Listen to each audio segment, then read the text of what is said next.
Make it a part of your day, young Muslim and old Muslim and male Muslim and female Muslim. In a time where sin has become pervasive and invasive in it, as every, make a lot of istighfar.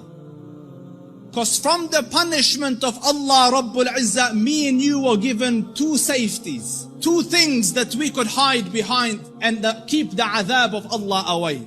Allah Rabbul Izzah says, وَمَا كَانَ اللَّهُ لِيُعَذِّبَهُمْ وَأَنْتَ فِيهِمْ. The first, the Prophet. So long as, Allah said, so long as he is amidst you, I will not punish you. So the Rasul died and left. His sunnah is with us, but the Rasul went. The second one, and Allah will not punish them so long as they seek forgiveness. So the only salvation you have now is perpetual istighfar. The Rasul sallallahu alayhi wasallam says, I say more than 100 istighfar a day, and some say in a gathering. Busy yourselves with istighfar. Astaghfirullah al-azim. Oh Allah forgive me. Oh Allah forgive. Astaghfirullah. Perpetual, make it a habit. And wallahi, Allah will open all the doors of goodness upon you. In the time of Hassan al-Basri, he was an alim, zahid, taqiyyun, naqi, lillahi al-wali, min al-shaytani bari, a righteous man. And he had students. So he was busy with them. And a man came and he said, Shaykh, I have problems. So he goes, what's your problem? So he goes, there's no rain in our land. Drought has come. Give me something to do. So he said, increase the saying of istighfar. So he thanked him and went. The other man came. Sheikh, poverty has struck us. There's no income, no money. So he said, say istighfar, increase the saying of istighfar. And his students are watching. Third person came. Sheikh, I can't have children. So increase the saying of istighfar.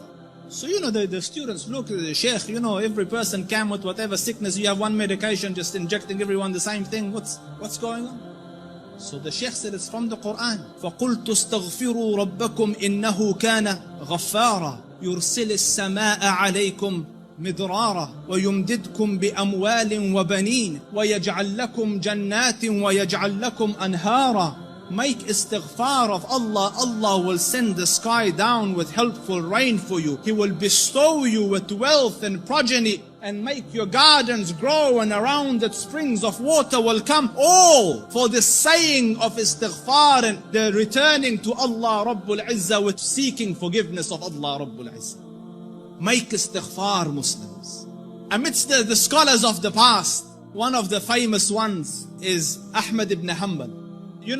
They call him the imam of Ahlul Sunnah. And such a giant of an imam, some of the people in his madhab say that no one served the religion after Abu Bakr radiallahu anhu more than Ahmad ibn Hanbal. Because just in the days of Mihna, for years he took imprisonment and house arrest, but he would not budge on his stance on the deen.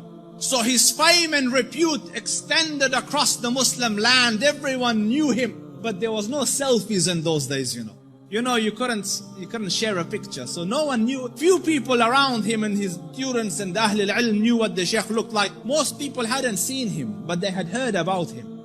So Imam Ahmad went on a travel from his city to another city. And when he reached that city, night befell him. He was in a masjid. And he was trying to sleep in the masjid because in those days there was no hotels and things. So the guard came and he said, get out of the masjid. So he said, listen, I'm a traveler. I don't have anywhere to go. I will just be here till tomorrow and then I will be on my way. So he said, no, get out. So the Shaykh went and sat outside the door. Can you imagine? This was a man, who, when he used to walk, hundreds would be walking with him and they would kiss his head and hold his books. Imam Ahmad was Imam Ahmad. Now he's sitting at the door of the masjid. So he looks at him, he goes, didn't I tell you to go? He goes, I'm outside. He goes, no, get out. So he said, listen, it's just... So he said he held the Imam from his leg and dragged him onto the street. Imam Ahmad. And the Shaykh, subhanallah, And when he's landed in the middle of the road, across the road was a baker, the one that makes bread. So the baker saw him and he goes, listen, he sees in him signs of piety and taqwa. So he goes, come here and sleep in my bakery, and I am making the dough all night and fixing the bread, because people will come at Fajr to buy, but you sleep here as I'm doing my work. So the Imam thanked him and went and lied down, but he's watching him, that every time he makes the dough, he says, Astaghfirullah, Astaghfirullah, Astaghfirullah. And as he's making Astaghfirullah, Astaghfirullah. So all night he saw this man, Istighfar, Istighfar, Istighfar. So He went to him, he goes, for how long have you been on this practice? For how long have you been practicing this? So he said, for a long time now.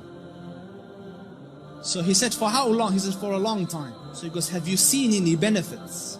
Because no one can be so consistent and perpetual on dhikr and on istighfar and Allah not grant him some favor. So he goes, I've realized that whatever dua I ask, Allah grants me, except for one dua that he hasn't accepted. So he said, what dua was this?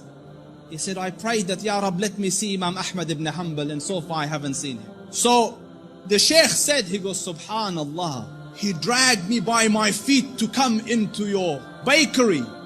Simply cause, imagine, out of my city into his house, out of his house when I was refusing, dragged me by my feet so that I could come and answer to your dua. فقلت استغفروا ربكم إنه كان غفارا يرسل السماء عليكم مدرارا ويمددكم بأموال وبنين ويجعل لكم جنات ويجعل لكم أنهارا. My dear brothers, turn to Allah Rabbul Izzah. Wallahi, I don't say this as a nice to say, but all of the problems to all your answers is Allah Rabbul Izzah. Your refuge from every difficulty is Allah Rabbul Izzah. Turn to Him with it. Wallahi, turn once to Allah Rabbul Izzah, and you will find your Lord more merciful and more accommodating and more accepting than the kindest of the kind of this world.